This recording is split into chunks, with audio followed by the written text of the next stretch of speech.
Pernah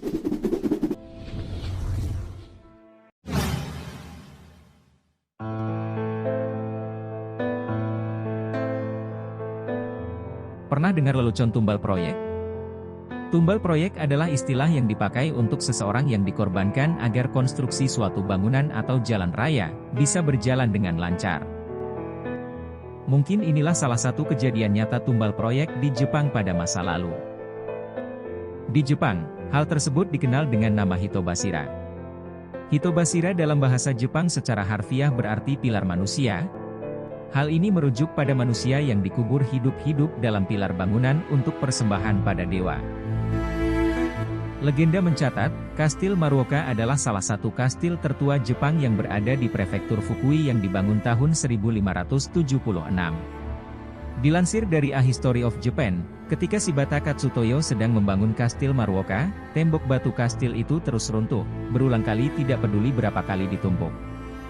Sehingga seorang pengikutnya menyarankan untuk melakukan ritual hitobashira. Seorang wanita tua bernama Oshizu dipilih sebagai persembahan untuk dewa kala itu. Mengingat kehidupannya yang miskin, Oshizu setuju menukar nyawanya dengan syarat salah satu putranya diangkat menjadi samurai agar bisa hidup layak. Pengorbanan pun dilakukan, Oshizu dikubur hidup-hidup dalam pilar utama Kastil Maruoka. Tragisnya, anak Oshizu tidak pernah diangkat menjadi samurai karena Shibata Katsutoyo dipindahkan ke prefektur lain. Setelahnya, kejadian aneh muncul. Setiap bulan April, bulan di mana Oshizu dikorbankan, parit kastil akan dibanjiri hujan. Dan penduduk menyebutnya sebagai air mata kesedihan Oshizu. Sehingga didirikanlah sebuah makam untuk menenangkan jiwa Oshizu yang marah. Sejak kejadian itu, Kastil Maruoka pun berdiri dengan kokoh. Boleh percaya atau tidak, kastil ini lolos dari kehancuran pada akhir periode Edo, juga selamat dari Perang Dunia II. Namun rusak pada saat gempa Fukui melanda Jepang tahun 1948. Ritual hitobashira dimulai saat Jepang berada di bawah kekuasaan Kaisar Nintoku sekitar tahun 323 Masehi. Pada tahun ke-11 pemerintahan Kaisar Nintoku, Sungai Kitakawa dan Mamuta meluap mengakibatkan banjir ke pemukiman warga.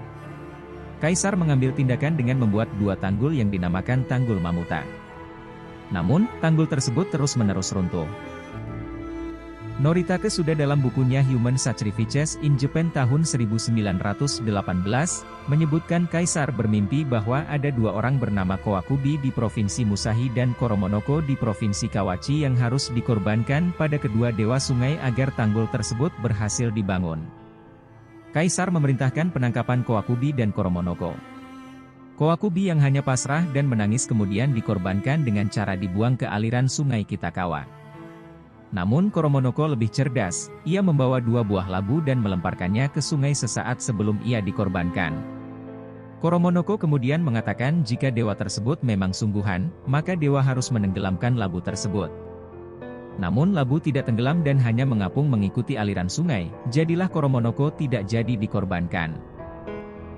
Selain pembangunan Tanggul Mamuta dan Kastil Maruoka, beberapa bangunan di Jepang juga menurut legenda menggunakan praktik hitobashira. Bangunan-bangunan tersebut adalah Kastil Matsue, Jembatan Matsue Ohashi, dan Jembatan Sungai Nagara.